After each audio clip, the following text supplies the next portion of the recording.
جس معاشرے میں زنا عام ہو جاتا ہے، بدکاری عام ہو جاتی ہے، اس معاشرے میں خاندان برباد ہو جاتے ہیں۔ جب میاں بیوی کے رشتے میں تقدس نہیں رہتا، جب میاں بیوی کے رشتے میں اعتماد نہیں رہتا، جب میاں بیوی کے رشتے میں پاکیزگی نہیں رہتی، تو کیا ہوتا ہے؟ نسلیں برباد ہو جاتی ہیں۔ حرام، وہ لفظ ان کو گالی کے طور پر استعمال کرتے ہیں، لیکن اردو لغت میں یہ لفظ ہے حرام زادہ۔ حرام کے نطفے سے پیدا ہوئی اولاد، نہیں معلوم کہ اس کا باپ کون ہے۔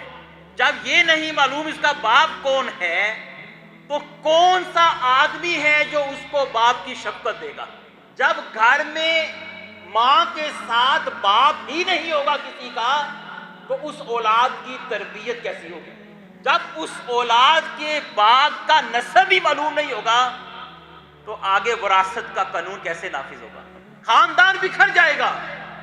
خاندان بکھر جائے گا تو معاشرہ بکھر جائے گا۔ رشتوں کا احترام قائم نہیں رہے گا، والدین کا احترام قائم نہیں رہے گا، بچوں کے ساتھ محبت کے جذبے کو پروان نہیں چڑھیں گے۔ بچوں کی تعلیم اور تربیت سے سارے معاشرہ جو ہے وہ غافل ہو جائے گا۔ ماں باپ کی عدم موجودگی میں ان کے اندر عدم تحفظ کا احساس جنم لے گا، ان کے اندر، ان کی شخصیت کے اندر بہت سارے خلا باقی رہ جائیں گے۔ وہ ایک کھوکھلا انسان بن کر بڑا ہوگا اور اس کی کھوکھلی شخصیت پورے معاشرے کو خطرناک راہوں پر ڈال دے گی۔